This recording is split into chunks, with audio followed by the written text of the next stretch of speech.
Welcome to the party. We are officially launching the New Generation Leader book today, available now in print and on Kindle. Writing the book was such a journey and a process, and we're going to tell the stories behind the stories, unpack the New Generation Leader framework, and prepare you to take yourself to your true potential. Grab your copy of the book and join us for the party. This season, we're unpacking the tools you need to effectively connect and collaborate with your team and those you lead. Ready to build your personal leadership toolbox? All that and more right now on the New Generation Leader on IBGR Profit Radio to start, grow, and exit your business. You're listening to the IBGR Network, International Business Growth Radio Network. We are live across North America and around the world. Good afternoon, Richmond, our hometown. This is Thursday, January 14th at 1 p.m. Eastern, 2 p.m. Central. I'm Aaron Lee, your host here on the New Generation Leader. And welcome to today's party episode of the show. It is a party around here. There is pie. There are balloons. What a festive, exciting afternoon here on the show. And we are celebrating. We're celebrating the launch of the New Generation Leader book out now. You can pick up a copy and work your way through. And we're going to talk today about what went into the book. Why this book, where the inspiration and the ideas came from, and what I hope it will bring to you and your leadership and your team as you seek to become the best leader that you can be, the kind of leader that the digital world needs you to be. Yes, there are hats, there are streamers, there are noisemakers. It's a party around here, so let's kick off the party. If this is your first time listening to IBGR, I want to welcome you. If you're a returning listener, welcome back. Join the conversation throughout the show today. Use hashtag New Generation Leader or follow us on your favorite social media channel at IBGR Network on LinkedIn, Facebook, Twitter, and Instagram. Before I worked in people strategy consulting, my work through a number of years put me in close contact with a wide variety of organizations, different kinds of leaders, different kinds of institutions. And personally, I led staff and volunteers to rebuild communities after disasters, directed organizations through leadership transitions, and I forged my own path all along the way. But over the years, I watched bosses, leaders, through all of our partnerships in communities large and small, in government, in business, in nonprofits. And these bosses and leaders hesitated to give constructive feedback. They struggled to take themselves or their team to the next level. And I saw individual team members who resisted. They resisted collaborating and working together. And I saw teams who were more focused on drama and doing as little work as possible than actually getting something done. And I encountered entire organizations who had the potential of changing the world, but they were breeding hostility. They couldn't get off the starting block. And I saw many of these traits starting to take root in myself too. And I realized none of these experiences were unique to me. They weren't unique to any industry, to any organization. These were challenges universally. And my trailblazing, my future-oriented perspective said, you know what? There has to be a better way. There has to be a path that we can take to raise up leaders who can lead their organization to be effective, to raise the bar, and to change the world.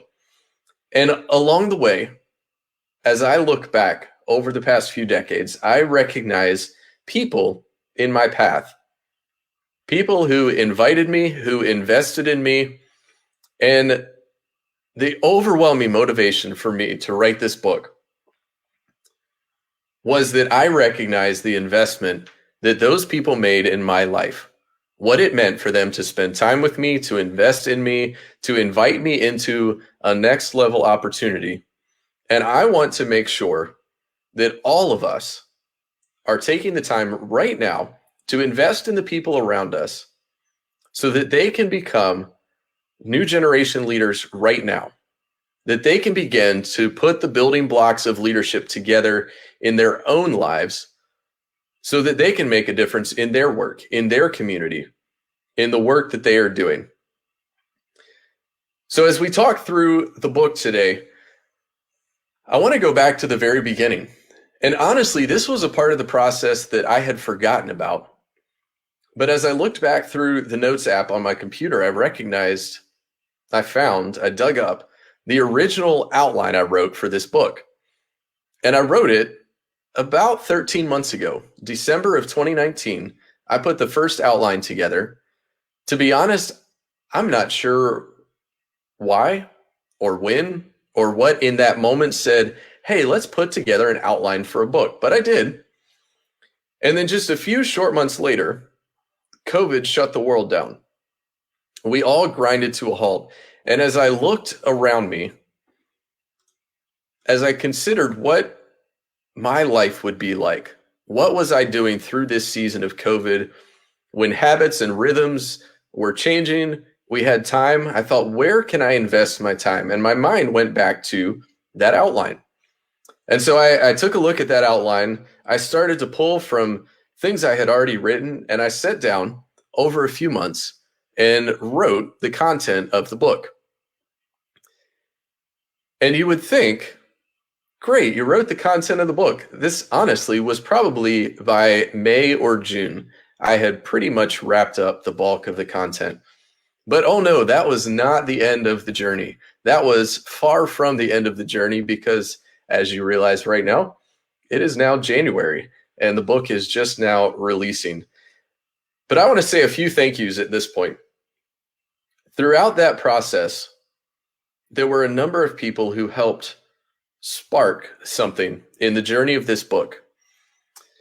First was my friend Norm.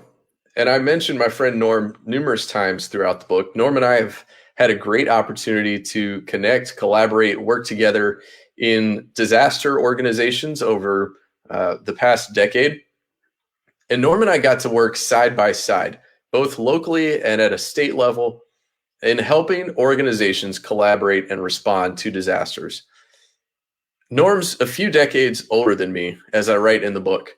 And that perspective, that generational difference, unlocked in me, helped me see through his lens of the world. And I realized the power of what he was doing, how he was leading, how he was investing not only his time in me as a friend, but also in those we were collaborating with. And he was such an inspiration. I really appreciated Norm's perspective and am thankful that I have had a front row seat to watch Norm at work. And so that gave me the chance to reflect on my own journey. And as I asked Norm, and I write about this in the book, I asked Norm, what do you wish you had learned earlier in your career that took you longer to work on, to understand, to gain skills in? And he said intentionality in leadership. And at its core, that's the motivation behind what I do. And when he said it, it brought something to life in me. And so I was able to put those pieces together in this book. And so thanks to Norm for helping me jumpstart this narrative, this book, this framework, and start to think in this way, a unique way, about what it means to be a new generation leader. The second was Hillary, my first proofreader.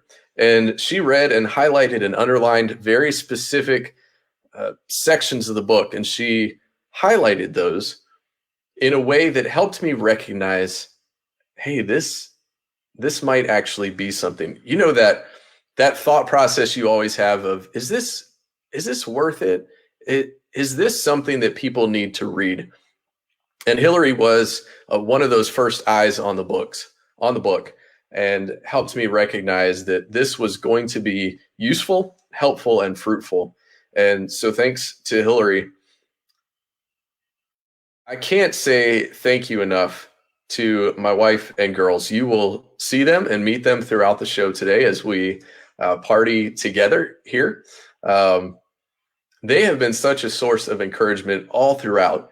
And When my wife read through the book in one of its most packaged forms, her reflection was so encouraging that reminded me I wasn't setting out in this book to give all of the answers, but I wanted to point you in the direction to start asking your own questions. Just like Norm's question had helped point me in the right direction of reflecting on how to be a leader, how to develop leaders.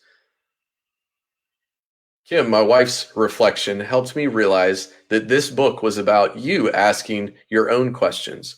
What building blocks do I need to put into action in my own life? Where can I start investing and working and developing my own skills? And so, my wife and girls were an incredible source of encouragement all throughout the journey. Now, before we take a quick break, I also want to thank three other people who were absolutely pivotal to this process. One, my good friend and fellow author, Michael Gunter. Michael's been a good friend. I have loved his sci-fi work and his work on nonfiction work on faith and reflecting on what your faith means and putting that into action. And Michael was an incredible encouragement, pointing me in the right direction of what to think about. He also connected me to his writing coach, Elaine Pierce, and she helped as well. Said, you need to think about these bullet points. And so thanks to Michael and Elaine for their encouragement. And last but not least, Nathan Wampler designed this incredible book cover on the front and on the back. And I am so grateful to him for an incredible design that I am proud of and excited. We'll be back after this short break.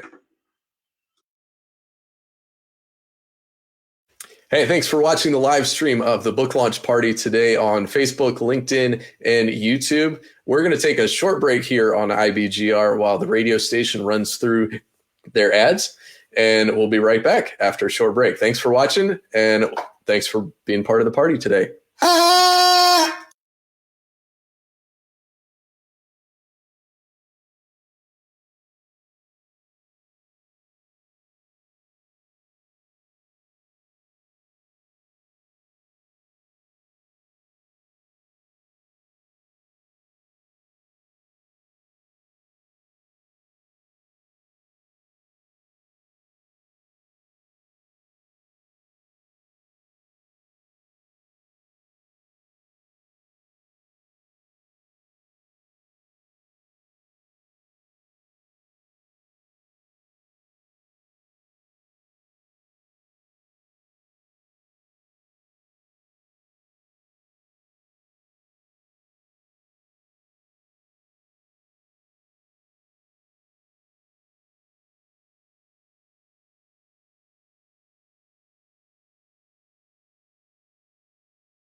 And welcome back to the New Generation Leader on IBGR. Thanks for joining the book launch party today. We are celebrating, and I've got some assistants here in the studio.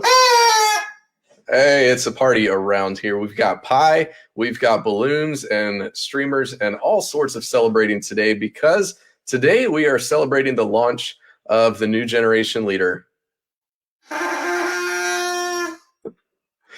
It is truly a party. And thanks for joining the show today. I want to invite you to go to ibgr.network and download the show notes that go along with today's show and follow along throughout the season as we put the building blocks together of what it means to become the kind of leader the digital world needs you to be. Now, as we're kicking off this segment, I want to walk through the building blocks of the New Generation Leader framework. And one of my good friends, Charlie Widmer, is a consultant, a growth consultant here in Richmond. And Charlie said, how do you turn this into a framework? And so I built the chapters around these 7 building blocks. But in the final stages of putting this book together, Charlie's encouragement helped me really formalize this and help you realize from the very first chapter, which of these 7 areas do I want to work on? Where do I want to focus on? And so I'm going to walk through them briefly, but join us throughout the season here on the New Generation Leader as we put the building blocks together and discuss and describe how this can impact your leadership. So your first building block is communication. And one of the things I say in the book is if you don't tackle communication first, nothing else will matter. You have got to tackle communication. And that's why it comes first. There are so many perspectives that play into how we communicate, how we talk, how we listen, how we process information, how we handle conflict within ourselves and within our teams. And so lay the foundation of communication. And that is how we kick off the book. Now, the second 2 go hand in hand together, change and crisis. There is so much change going on around us.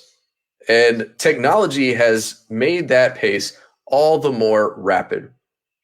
We talk later about generations, and we used to think about generations in terms of 15 to 20 years, where the people in that generation were growing up. They were learning in similar ways. They were experiencing their worldview.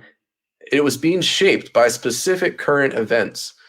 And now, just like I commented on the show last week, there are days now where there are generational impacting news events happening multiple times per day. That's simply the world we live in. And so we have to prepare for change. We have to prepare for crisis. There was a crisis communication that was released just last night. And as I analyzed it from a crisis perspective, I thought, you have missed the mark of this crisis communication. There was an event that was a crisis. And in this volatile, uncertain, complex, ambiguous world, we're going to see more and more crisis. How we respond to that is going to impact our longevity, our ability to continue to respond to the change around us. And that's why those 2 go so closely together. I want to tell the story of my friend Sandra, who inspired the concepts behind the crisis chapter, but we'll save that for the next segment. And then we go to generations. And just as I mentioned with my friend Norm, being generations separated from me, he had a very different worldview perspective. He sees the world in a different way than I do. And that perspective is so valuable.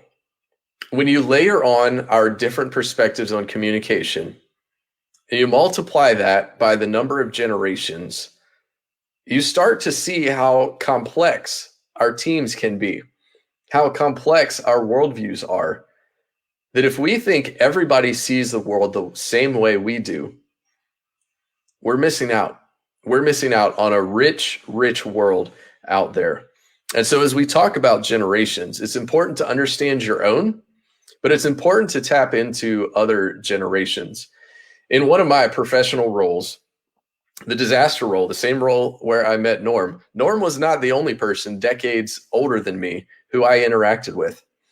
At times, actually fairly frequently, I would be the youngest person in the room, not by a year or two. I would be the youngest person in the room by decades, frequently and regularly.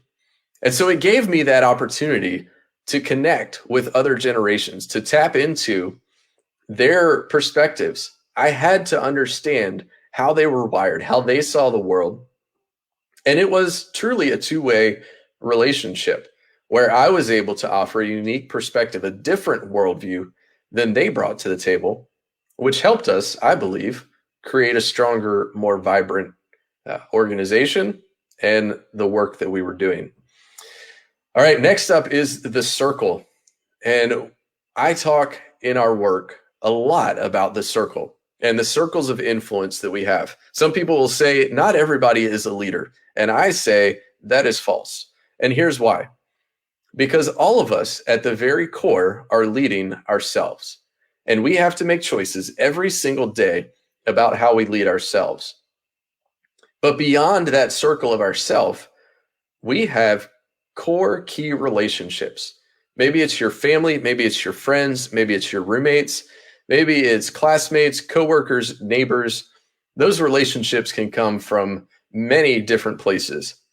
But who is in that circle becomes a pivotal part of who you are and of how you lead every day. Because it's those people in your inner circle who help you see your blind spots, who hold up a mirror and allow you to see yourself in a different perspective. They help you become the best version of yourself, become the kind of leader the digital world needs you to be. Now, within that circle, within that inner circle of those close key relationships, we're going to focus in on two.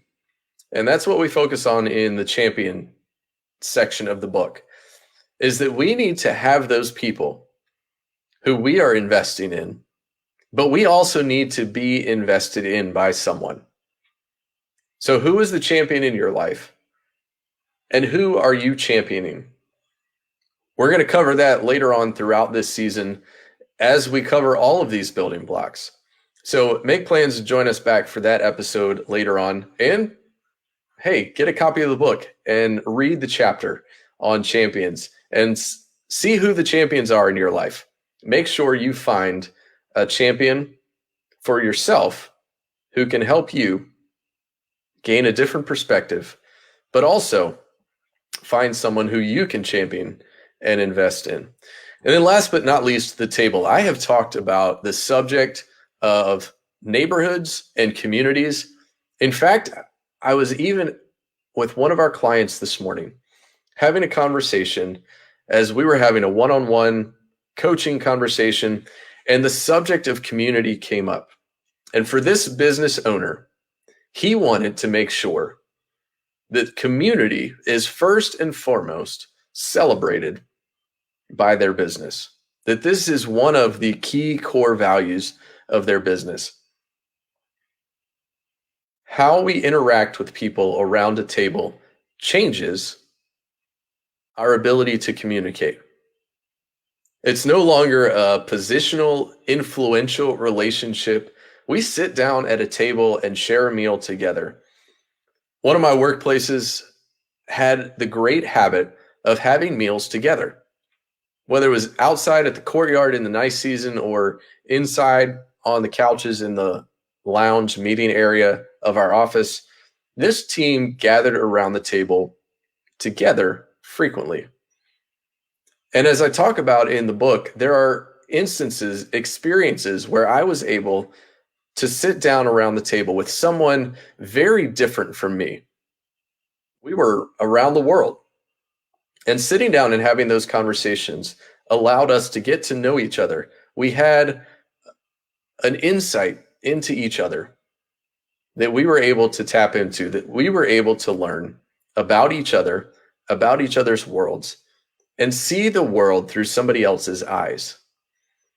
And as you look back through all of these building blocks of a new generation leader, it's pivotal that we begin to look at the world through someone else's eyes. When we think that the entire world operates just like we do, we miss out. When we think that everyone thinks like us, dreams like us, hopes like us, we miss out.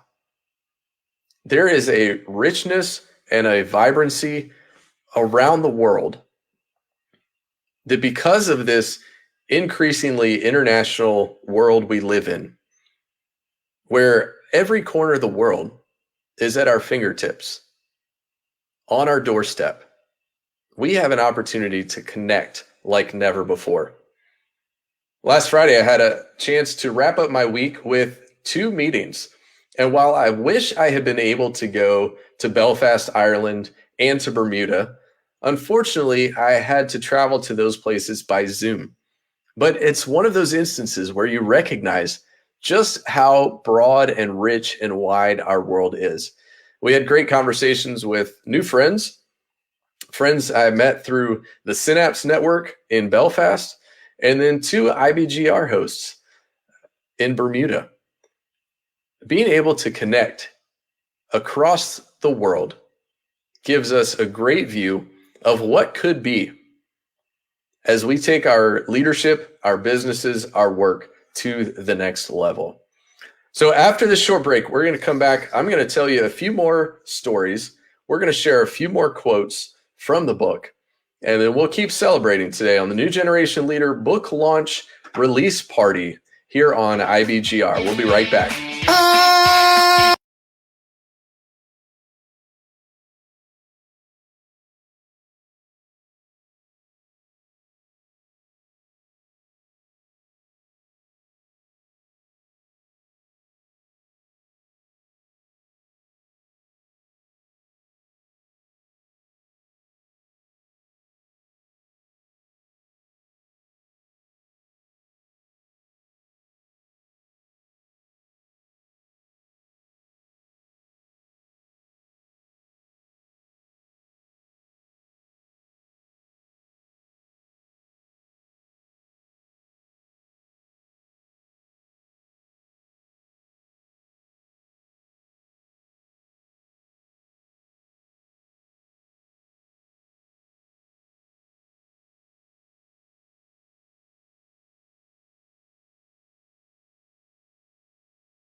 Welcome back to the New Generation Leader, the book launch party here on IBGR. And my two assistants are here celebrating with me.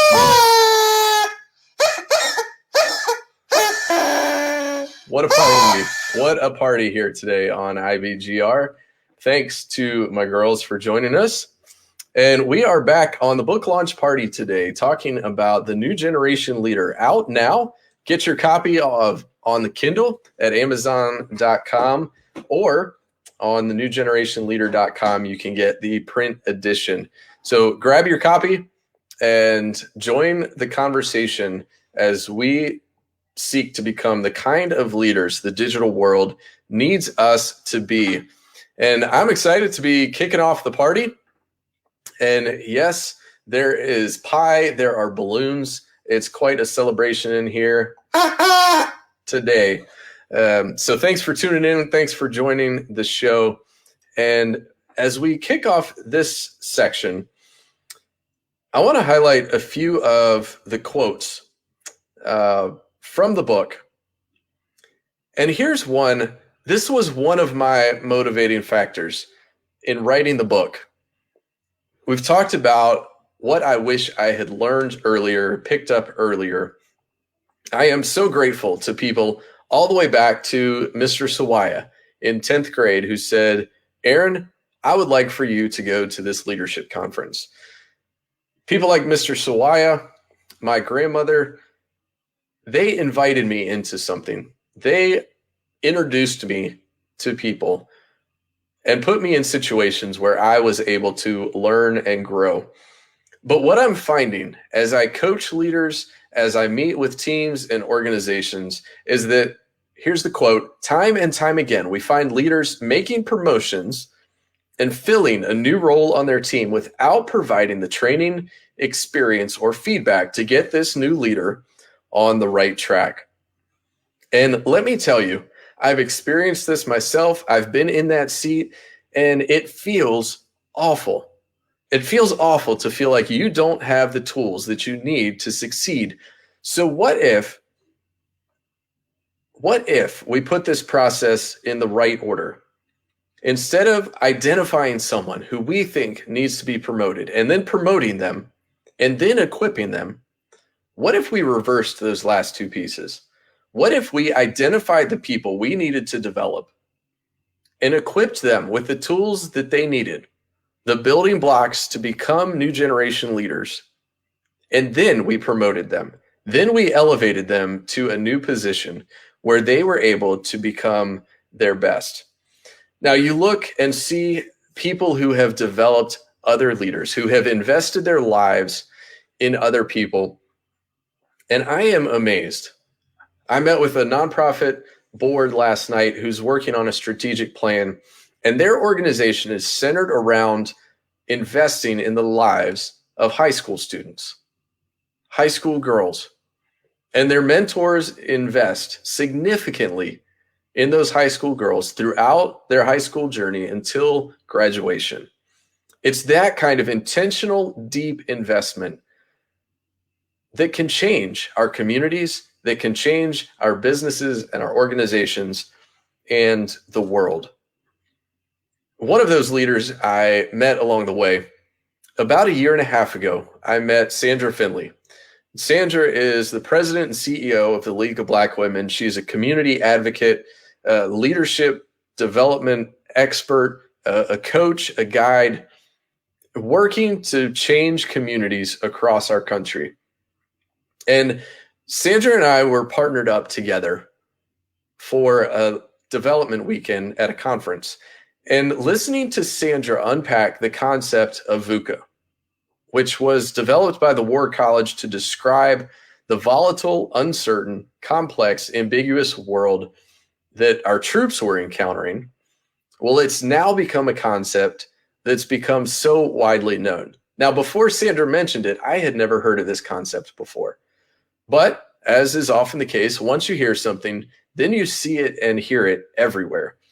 And I have heard it mentioned and quoted numerous times since I was with Sandra. But as I listened to Sandra, as she described her work alongside the concepts of responding to volatility? How do we work through ambiguous, complex, uncertain times?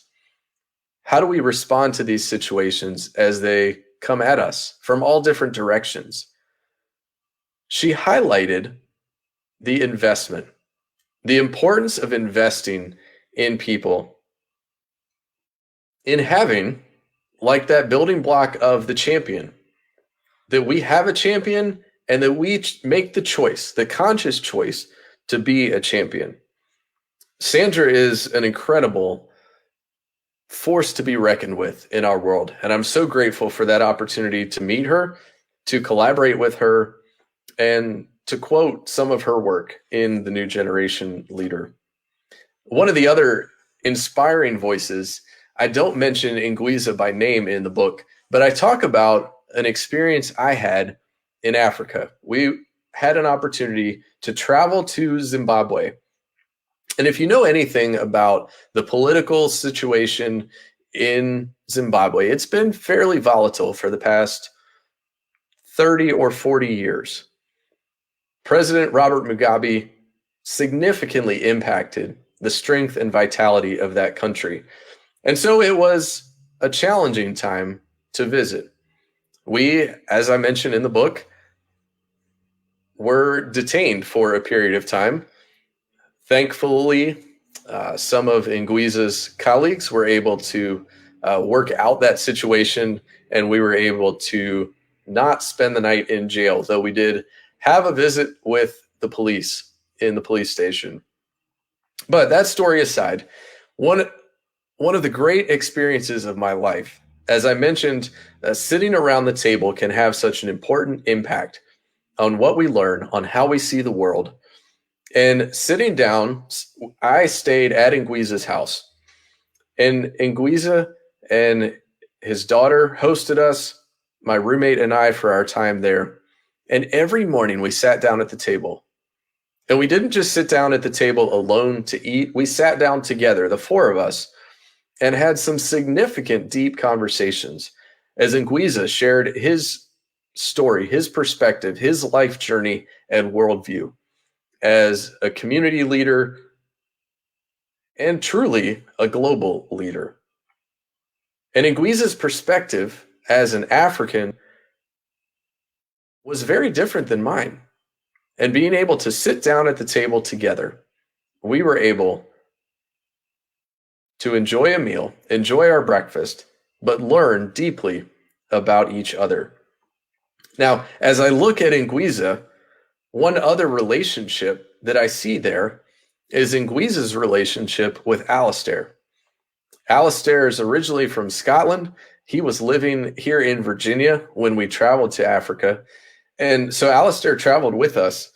And hearing Alistair, even now, I talked to him a few months ago, and as he talked about his mentoring, his coaching, his championing of Ngwiza, I saw that power of investment, of finding those people to pour into and invest in. And if we find those people in our business, in our team, in our community, who we can invest in, we are able to pass along the tools, the knowledge, the worldview perspective that we've gained and hold up a mirror for someone, a developing leader. We can help them see their world in a different way, to make an advance, to move their leadership forward, to help them become new generation leaders in their own right. Now, as I wrote this book, I reflected on the interns who I've had the great fortune of welcoming into our teams for summers or semesters throughout their educational journey. And I think I caught all of them here in the back of the book. But I think through the opportunities that I had 20 years ago with Matt and Taylor, and then Corbin, Lindsay, Patrick, Sarah, Andrew, Sarah, Keno, Timothy, Daniel, Tiernan, Jules, and Luke. And I see where a number of these young leaders are today. And I don't take any pride of our internship process. I don't take any pride or ownership in who they became, but I am excited for who they have become, for the journey that many of them have been on that I've been able to keep up with. One has truly, remarkably advanced his career in such a significant way. And I'm just so impressed to see them tackle the world, to take on the opportunities in front of them, to use the opportunities that they had to learn, to grow, to develop, to add tools to their toolbox, to become the kinds of leaders the digital world needs them to be. So, as we think about what this means for our own lives, I invite you to consider these building blocks, this new generation leader framework. And as you pick up a copy of the book and start to read it for yourself, as I do in the first chapter, I invite you to reflect, which of these 7 building blocks do you need to spend the most time reflecting on? Where do you have the most growth opportunity? And as you consider that, you will begin to see where you can grow and become the kind of leader the digital world needs you to be. Well, we've got one more segment here on the New Generation Leader Show today, the Launch Party Edition. I'm excited. I'm so grateful that you listened, watched the live stream, joined us on the show today. Go to ibgr.network and download the show notes and follow along throughout this season. On the show notes, you'll see a list of every episode coming up this season. Make a note of the date, join us, and we'll be right back after this short break.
And welcome back to the New Generation Leader on IBGR. It's book launch party day here at the New Generation Leader on IBGR. Thanks for joining us today. It is quite a party around here.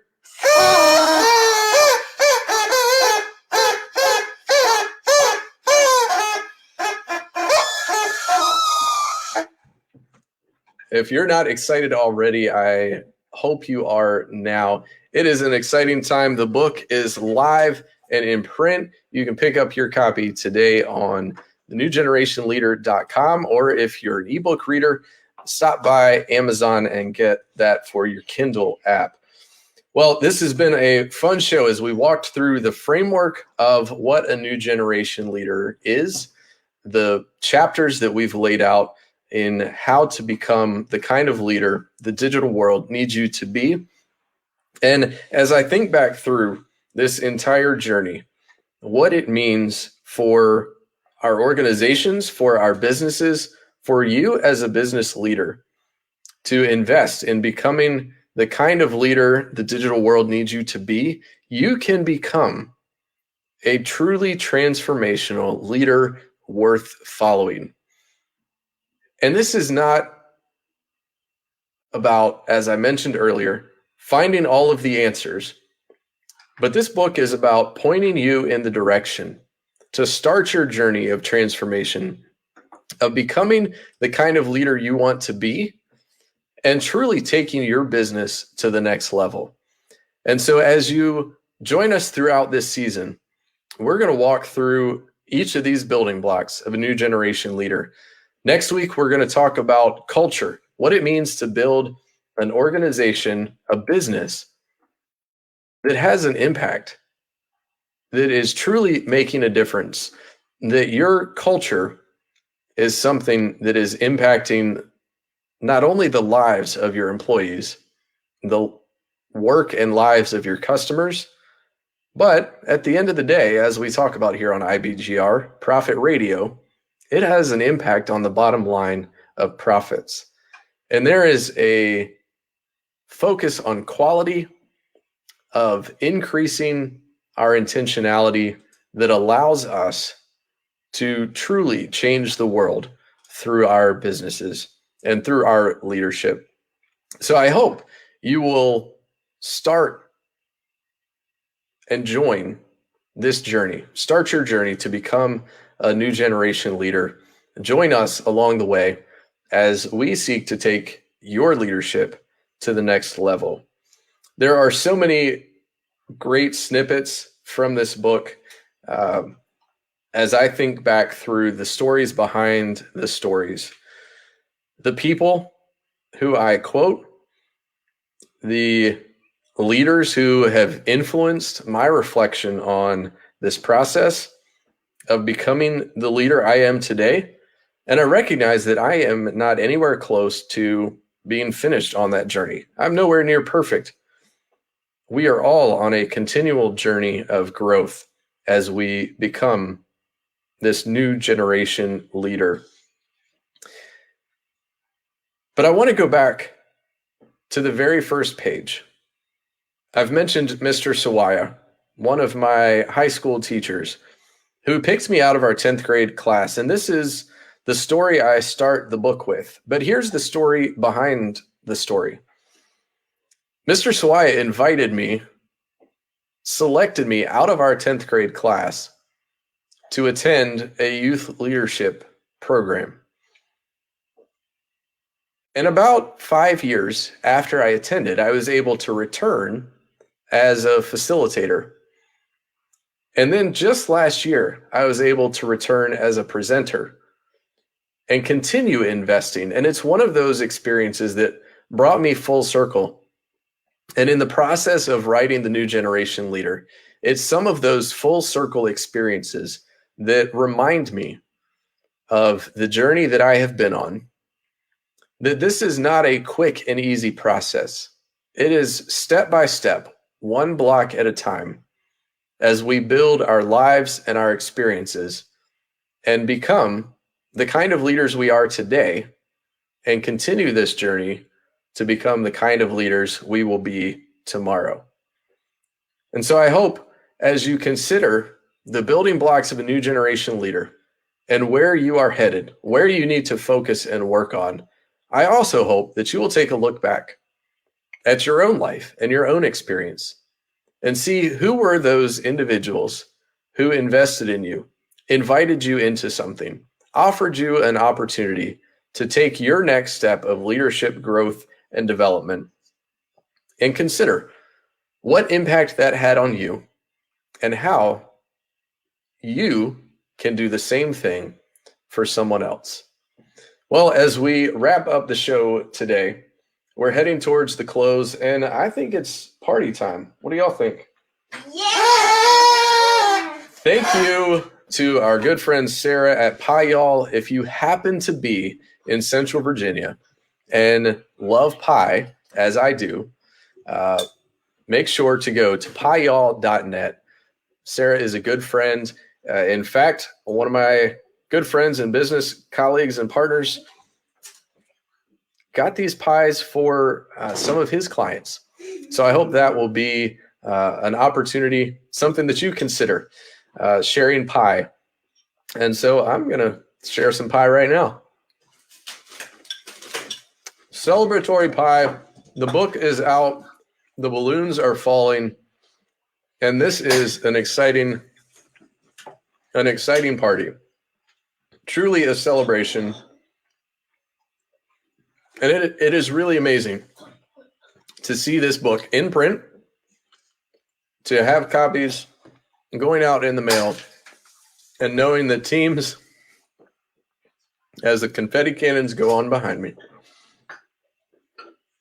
to know that leaders and teams are starting to use this to reflect on their own leadership, how they are growing and becoming new generation leaders themselves. It's what I hope will be a great resource that continues giving, continues serving, and I hope it's an invitation, a starting block for your journey, for your growth as a leader. And as we look ahead to this afternoon, to next week, there is more great content across the IBGR network this afternoon. So stick around in the next few hours. My good friend Cedric, he's going to be on. There's a great lineup of shows this afternoon. Cedric's going to be on at 3, and they are talking about leadership with Cedric and Johanna. Great show this afternoon, all throughout the week. Tomorrow is the executive track, and then come back Monday, Tuesday, Wednesday for marketing, finance, operations. Put those building blocks together so that you can lead an impactful business, take your business to the next level, grow your profits. Join the IBGR network at IBGR Network on your favorite social media network, LinkedIn, Instagram, Twitter, and Facebook. And go to ibgr.community. Join the community and the conversation. Be part of what's going on. Listen, learn, add your voice, become a part of the conversation, and stick around right now for Angela as she comes on with the people side of business. Angela Hooper, Minifield, great show coming up here in the 2:00 hour East Coast time in North America. Thanks for listening to the New Generation Leader today on IBGR. I hope you will join us throughout the season as we talk next week about building culture, creating a culture that matters, then talking through high performance, fighting dissatisfaction, what makes a good leader, kickstarting your inner circle, finding new talent for your team, developing your next leaders, and thriving through change. As you hear those upcoming episodes, I hope you recognize the building blocks of a new generation leader throughout this season. And that is our hope. That is our hope here on the New Generation Leader, that you will listen in and build your toolbox, that you will build your personal toolbox of what you need to effectively connect and collaborate and take your team to the next level. Well, it's been a party. I'm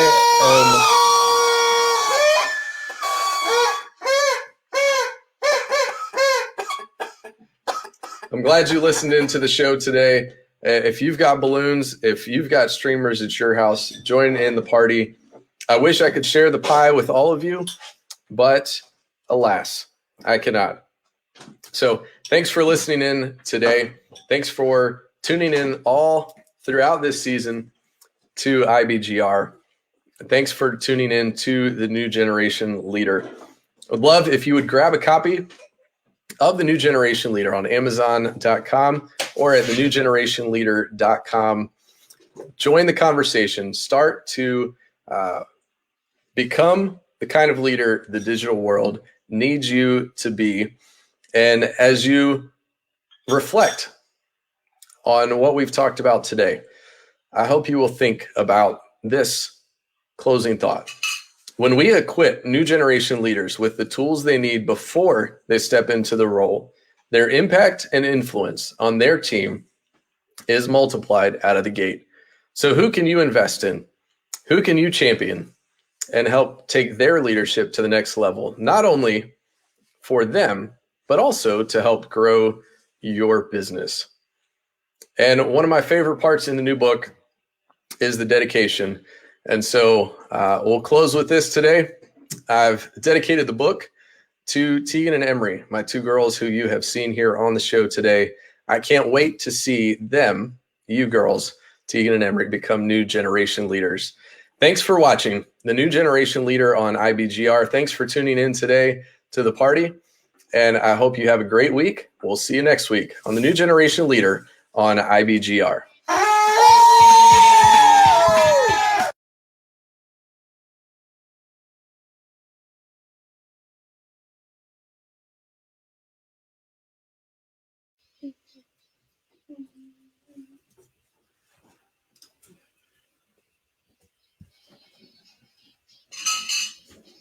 That was fun.